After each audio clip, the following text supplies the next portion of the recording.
안녕하십니까, 이덕진입니다.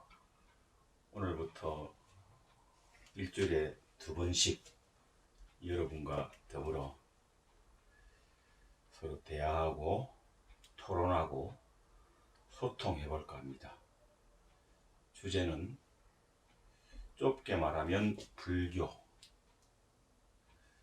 좀 넓게 말하면 동양사상 전반에 걸쳐서 관심을 가지고 서로 토론하는 시간을 가지도록 하겠습니다. 절집에서는 그렇게 말하죠.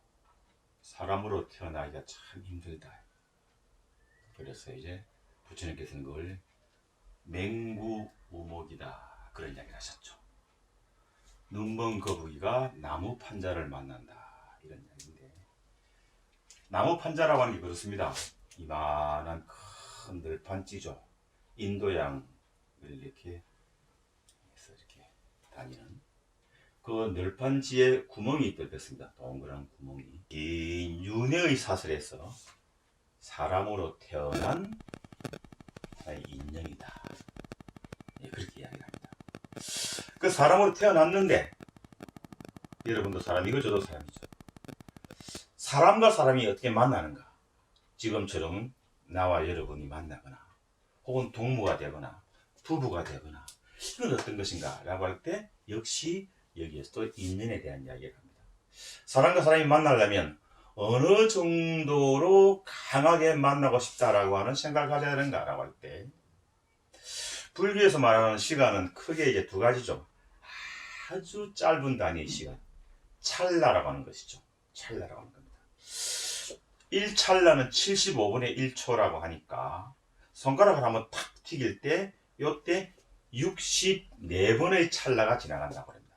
아주 짧은 시간이죠. 그리고 아주 긴 시간이 겁이죠.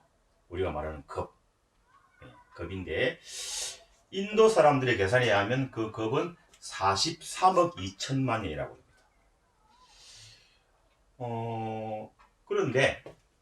그런데 부처님께서는 그런 43억 2천만 년 이런 식의 어떤 긴 이야기를 한다기보다는 차라리 예를 들었어요. 어떤 예를 들었는가 하면, 가로가 8km, 세로가 8km, 높이가 8km인 거대한 성이 있는데, 그 성 안에 겨자씨를 가득 채워놓고, 겨자씨 아시죠? 냉면에 넣어 먹는 거. 불교나 혹은 인도에 대한 어떤 이야기, 설화나 경전에는 굉장히 겨자씨에 대한 이야기가 많이 나오죠. 뭐 이런 이야기입니다. 겨자씨 안에 우주가 들어있고 우주 안에 겨자씨가 들어있다.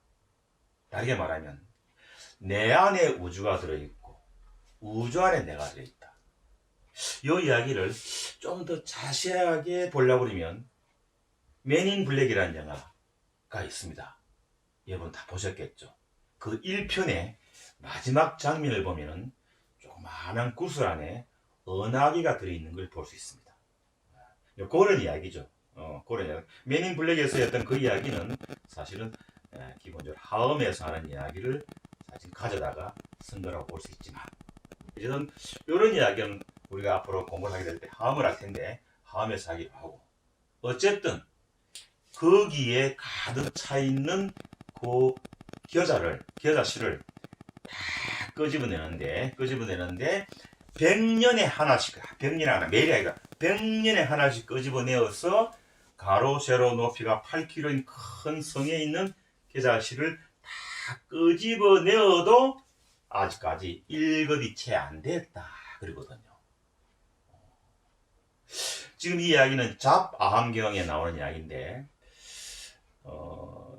제가 이 유튜브하고도 벌써 블로그를 같이 할 계획입니다.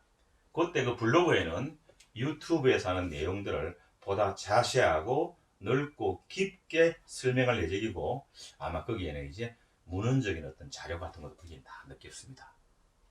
그 다음에 또 다른 이야기도 있습니다. 어떤 이야기인가 하면, 기본적으로 되게 큰 바위가 있습니다. 가로가 8km, 세로가 8km, 높이가 8km인 큰 바위.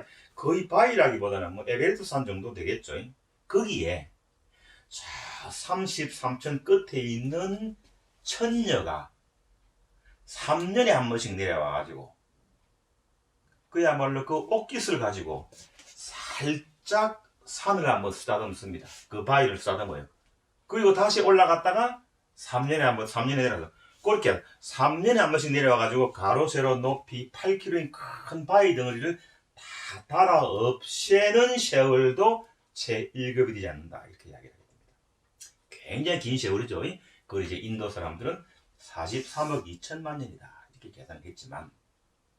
자, 그런데 그 사람과 사람이 만날 때, 사람으로 태어나는 것은 그야말로 눈먼 거북이가 널빤지를 만나 나무판자를 만난다라고 하는 어떤 확률이지만, 그 사람과 사람 각각 그런 어떤 눈먼 거북이가 나무판자를 만나는 그 단계를 거친 사람들이 만날 때, 이거를 보통 우리 이제 선근 인연이라고 그러죠.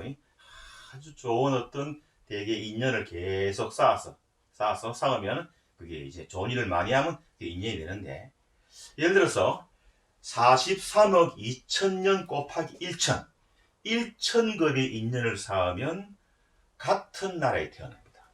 우리 대한민국에 태어난 여러분들은 모두 다 전생에 1천급의 인연을 맺은 것이죠.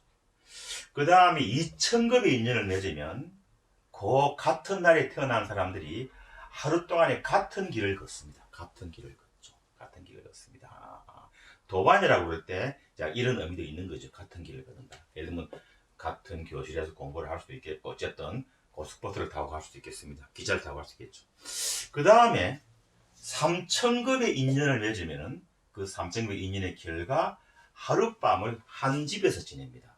같은 호텔에 잠을 잔다든지 같은 야간에 잠을 잔다든지 이런 식이 되는 거죠. 그 다음에 4천급의 인연을 맺으면 한민족, 한족, 우리로 치면 대기본적으로 대한민국의 한족으로 태어납니다. 한족을 한민족으로 태어나죠. 5천급의 인연을 맺으면 한 동네에 서울에 태어나기도 하고 춘천에 태어나기도 하고 부산에 창원에 이렇게 태어납니다. 그 다음에 6천급의 인연을 맺으면 하룻밤을 같이 자게 됩니다. 6천급의 하룻밤을 잡니다. 7천급의 인연을 맺으면 부부가 되죠. 부부가 7천급의 인연의 결과가 하는 것이죠. 8천급의 인연을 맺으면 부모와 자식이 됩니다. 그러니까 부모와 자식이 되기 위해서는 긴 세월 동안에 내가 너희 부모가 될 터이야, 긴 세월 내가 당신의 자식이 되겠어요 라고 서로 끊임없이 갈구한 43억 2천만 년 곱하기 8천이라는 긴 세월의 결과 부모와 자식이 되는 거죠. 또 불경에 보면 다른 이야기도 있습니다. 전생의 원수가 현생의 부자지간이나 부녀지간이나 모자지간이나 모녀지간이 된다고 이야기를 합니다. 부모 자식에 대한 어떤 양극단의 시각이죠. 그 모든 시각들은 사실은 다 의미하는 바가 있습니다만은 오늘은 일단 부모 자식이 8천급의 세월 동안 끊임없이도록 갈구한 결과다라고 보는 거죠. 9천급의 세월이 지나면 형제와 자매가 됩니다. 형제와 누나나 동생이나 여동생이나 자매가 이게 쉬운 일이 아닙니다. 9천급의 인연이에요. 어머니 돌아가시고 아버지 돌아가시고 재산 가지고 싸우지 마세요. 9천급의 인연에 형제 자매가 됐는데 어떻게 그렇게 합니까? 1만급의 인연이 됩니다. 그럼 뭐가 되냐? 스승과 제자가 되죠. 그래서 참 최고의 어떤 인연. 나는 당신의 학생이 될 테야. 나는 당신을 가르칠 터야. 라고 하는 것들이 모여가지고 되게 스승과 제자. 우리 석가모니 부처님을 보통 위대한 스승이다 라고 이야기하죠. 1만급의 인연이 된 것이죠. 자, 따라서 우리의 만남은 하룻밤 동행을 하든지 같은 버스를 타고 다니든지 같은 반에서 공부를 하든지 이 모든 것은 오랜 인연의 결과다. 자, 따라서 불교는 더 넓게 동양문화는 관계, 인연, 서로 어떠한 관계를 맺는가 하는 것이 굉장히 중요한 이야기죠. 그래서 우리 속담에 그런 말이 있습니다. 그 우물을 먹지 않으려고 똥물을 넣었지만 다시 그 우물을 먹게 되는 게 세상이치다. 이 이야기 무시무시한 이야기입니다. 만남과 더불어 헤어짐을 굉장히 조심하라. 헤어질 때 막 헤어지지 마라. 어떤 사람도 그 헤어지면 다시 만나요. 헤어진다는 것은 만남을 전제로 하는 것이고, 만남은 헤어짐을 전제로 하는 것이니까 만남도 소중하지만 헤어짐도 소중하다. 동양 문화의 특징은 특별히 서로 관계를 끊을 때의 어떤 그 아름다운 것, 그걸 굉장히 중요한 것입니다. 그러면 다르게 또 한번 생각해 볼까요? 요즘은 그야말로 모든 게 돈으로 이야기되죠. 돈이 바로 신분이고 돈이 권력이고 그렇습니다. 그래서 한번 그 기업 가지고 불교를 한번 이야기해 볼 수 있겠네요. 부처님은 만약에 기업으로 따지면 어떤 기업일까? 이걸 따져보는 거죠. 오늘날 세계 유수의 기업이 뭐가 있습니까? 애플인데요. 스티브 잡스. 1976년도에 세운 IT 브랜드죠. 그렇죠? 구글이 있습니다. 1998년 설립한 미국의 인터넷 검색회사죠. 세계 최고 수준의 검색회사입니다. 우리나라에도 뭐 그 말은 못하지만 아주 중요한 검색회사들이 있죠. 네이버라든지 있다. 아마존이 있습니다. 1994년도 설립했네요. 세계 최대의 인터넷 전자상거래 업체입니다. 우리 쪽으로 눈을 들어서 삼성이 있네요. 삼성.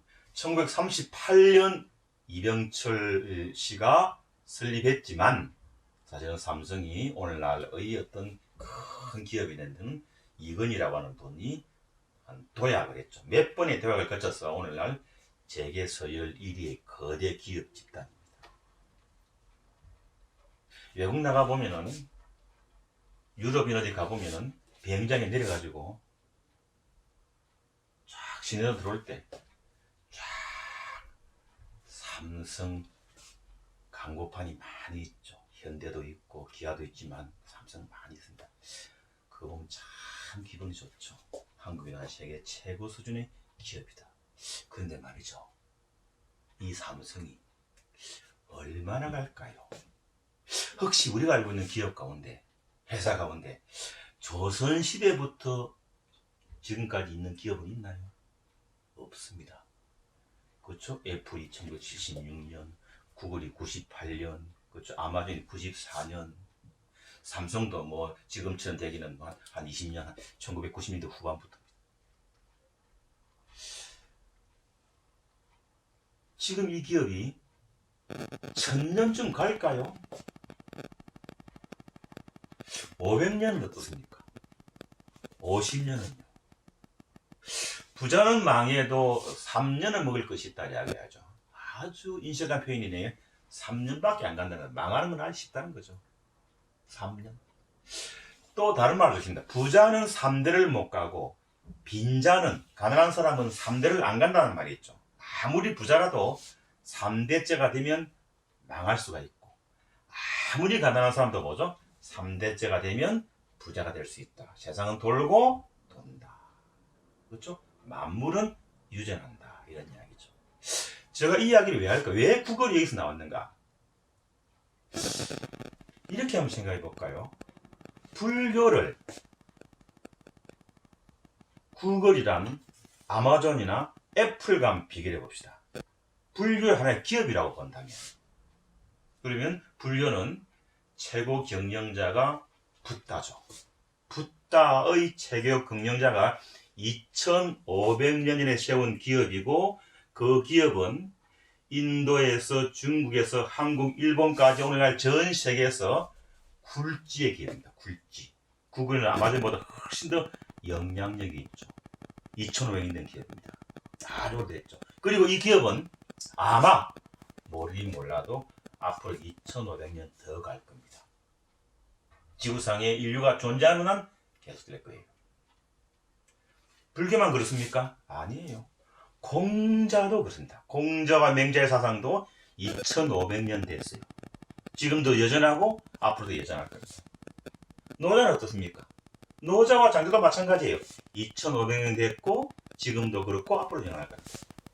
다시 말해서 동양의 위대한 사상인 불교와 유교와 도가 사상은 2500년 동안 세계의 초일류의 기업이었으며 앞으로도 망하지 않을 것이다. 특히 우리가 겁을 내는 인공지능 세대가 되면 될수록 유교와 불교와 도가는 더 필요할 것 같습니다.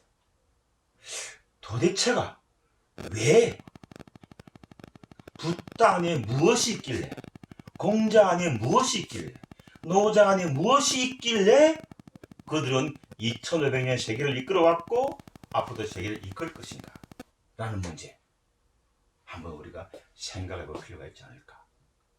제가 하고 있는 이 강의라기보다는 여러분과의 대화, 토론은 그런 기본적인 어떤 의문, 문제인식, 2500년 동안 우리의 중요한 진암, 길잡이하게 되었던 불교와 유교와 도가가 앞으로 그럴 것 같은데, 도대체 불교 너의 정체는 무엇이길래, 유교 너의 정체는 무엇이길래, 도가 너의 정체는 무엇이길래, 노자는, 석가모니는, 그리고 공자는 어떤 사람이길래 2500년 전의 그 사상이 지금도 빛을 내고 있는가? 그리고 지금 현재 우리에게 과연 그것은 무엇인가? 라고 하는 것. 이것이 이제 우리가 계속 앞으로 공부할 때, 계속 우리가 토론하고 대화하고 할 때 중요한 어떤 문제의 핵심이죠. 왜 지금 이 자리에서 불교는 어떤 의미를 가지고 있고 지금 나의 삶에서 어떤 긍정적인 효과, 모습이 될 것인가. 그런데 여러분 가운데 이런 분이 계시겠죠. 붓다라는 말은 무슨 말인가요? 부처는 뭔가요? 예, 같은 말이죠. 그런데 땡감과 단감에 대한 이야기를 할 수 있겠네요. 봄에 땡감이 있습니다. 그 땡감은 여름을 거쳐서 가을에 단감이 됩니다. 자, 땡감은 여름을 거쳐서 가을에 사과가 되지 않습니다. 땡감 안에는 단감이 될 인자가 숨어 있는 거죠. 와 마찬가지로 중생이 곧 부처라고 할 때 중생은 땡감이고 부처는 단감인데, 중생 안에 부처가 될 인자가 숨어 있을 때 우리는 뭐죠? 중생이 곧 부처다. 다시 중생이 수행을 하고 공부를 하고 자기를 반성하면, 계속 공부하면 맛있는 바가 된다. 부처가 된다. 라는 말을 중생이 곧 부처라고 하는 것입니다. 그렇게 따진다면 지구상의 부처는 지금 약 70억 정도 있네요. 그리고 앞으로 태어나실 분도 뭐죠? 다 부처의 가능성을 가지고 있는 겁니다. 근데 붓다는 처음으로 그런 가능성이 있다는 걸, 그렇다는 걸 우리에게 이야기했고, 실제로 땡감에서 단감까지의 길을 걸어서 단감인 자기를 이야기했던 것이죠. 따라서 붓다는 부처이면서 어떤 최초의 부처죠. 따라서 석가모니이면서 동시에 부처인 분을 우리는 뭐죠? 붓다라고 합니다. 그래서 붓다는 고유명사이면서 보통명사 아닙니다. 붓다는 고유명사죠. 부처는 보통명사이면서 동시에 고유명사가 될 수 있죠. 자, 따라서 붓다가 만든 종교를 우리는 뭐죠? 불교라고 그러고, 그 불교 문화에서는 모든 사람은 부처가 될 수 있다라고 보는 것입니다. 그의 유물로서의 공자나 부처나 예수는 의미가 없죠. 사실은 그분들이 지금 이 자리에 서울의 종로 네거리에 있다는 전제가 들어있는 것이죠. 그 불교는, 유교는, 도가는, 노자는, 공자는, 부처는 지금 현재 무슨 역할을 해왔는가? 혹은 또 이런 말이 있죠. 천하에 새로운 것은 없다. 이런 말을 종종 합니다. 그 말은 역사적 전환기에 불교가 그 전환기 때 했던 많은 일들이 오늘날 우리에게 그때를, 우리가 지금 현재 새로운 문제를 풀어나가는데 아주 중요한 어떤 요소가 된다는 것입니다. 어쨌든 불교라고 하는 건 기본적으로 역할을 할 때 있어서 긍정적인 면도 있고 부정적인 면이 없다고 말 못합니다. 그 부정적인 면은 왜 그랬고 긍정은 왜 그랬는가. 그래서 초기부터 부파, 대성, 선불교, 그리고 오늘날 세계불교, 그 다음에 인도불교, 중국불교, 한국불교, 이 모든 걸 아울러 가지고 한번 쭉 역사적으로 쭉 훑으면서 왜 그랬는가, 도대체 무엇이 필요한가, 그때 그 사람은 왜 그랬는가, 용수는 왜, 해능은 왜, 임재는 왜, 이런 문제를 한번 이야기해 보겠습니다. 오늘은 이제 첫 회니까 이제 이렇게 대충 크게 이야기를 했고, 다음에는 이제 그야말로 최고 경영자 붓다, 이런 제목을 가지고 붓다가 왜 최고 경영자인가, 붓다가 최고 경영자인 붓다가 가지고 있는 어떤 콘텐츠, 무엇이 붓다를 최고 경영자로 만들었는가. 공자도 마찬가지고 도자도 마찬가지입니다. 그렇게 조금씩 수업을 진행하겠습니다. 어쨌든 대개 초기불교, 부파불교, 대성선, 현대불교 이렇게 나아가면서 시대적으로는 먼저 인도를 중심으로 중국으로, 한국으로, 일본으로, 유럽으로, 미국으로 이런 식으로 쫙 펼쳐나가겠습니다. 오늘 강의라기보다는 오늘 여러분과의 어떤 대화를 끝낼 때가 됐습니다. 보통 한 20분 내외로, 15분 내외로 하려고 그러는데요. 여러분이 저와 이야기할 때 이제 뭐 질문이 많이 있을 거예요. 예전에 뭐 어떤 분은 저에게 이런 질문을 하대요. 되게 그 미륵 부처님은 조계종 부처님입니까? 천지종 부처님입니까? 이런 질문. 정신이 번쩍 들었어요. 그런 질문 좋습니다. 그런 질문은 사실은 대중들 많은 데서 하기는 조금 그럴 수도 있을 때, 그때 저한테 그런 질문을 하시면 제가 이제 따로서 뭐 여러분에게 답을 주거나, 답이라기보다는 되게 이제 하거나, 아니면은 기본적으로 수업인가요? 어쨌든 이 대화 시간에, 토론 시간에 섞어서 하도록 하겠습니다.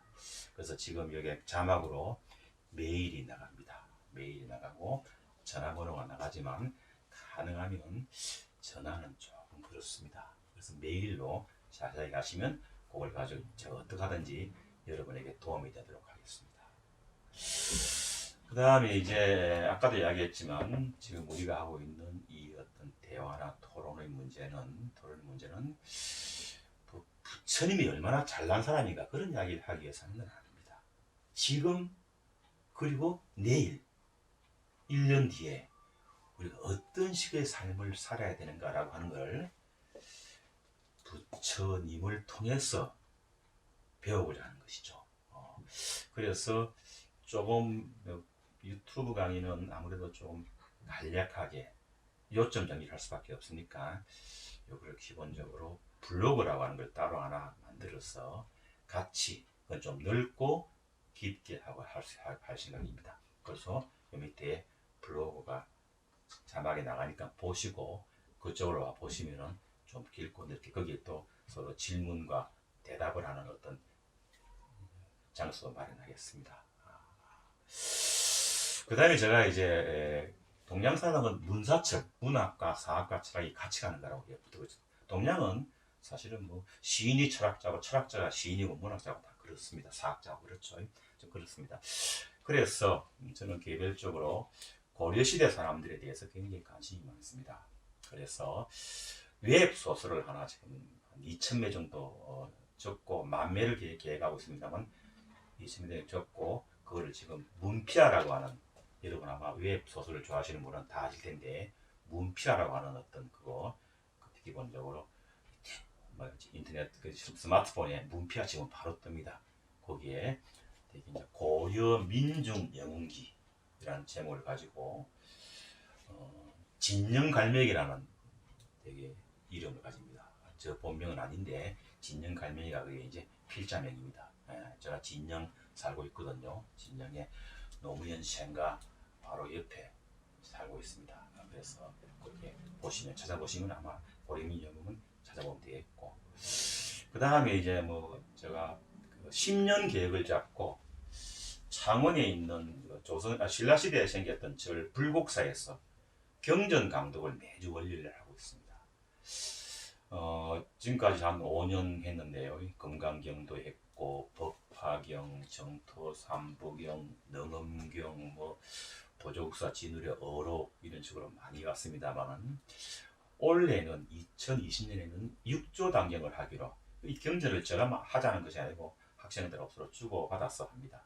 6조 단경을 하게 되니까 오셔서 뭐 들으시면 좋겠죠. 멀리 계신 분은 안 되겠지만 창원에 계시는 분은 원래는 아직까지 원래 3월 한 20일께 시작을 해서 1년 단위로 학기를 강좌를 합니다만은 원래는 병 때문에 아직까지 날짜는 정해놨습니다만 3월 한 20일 정도 정해놨습니다만은 못하고 있습니다. 어떻게 그래서 조금 이게 코로나가 어떻게 되는가 보고 기본적으로 제가 블로그에다가 광고를 올릴 테니까 보시고 싶으신 분 오고, 그리고 가능하면 그 6조 단경 강좌 내용 전체를 동영상으로 되게 올리고 싶습니다. 올린 내용은 전체 좀 다분할 수도 있겠죠. 이따 말씀드립니다. 이렇게 해서 광고를 좀 했고 첫날인 광고를 많이 했습니다. 밑에 자막으로 나가고, 그리고 부탁드리겠습니다. 좋아요와 구독을 부탁드리겠습니다.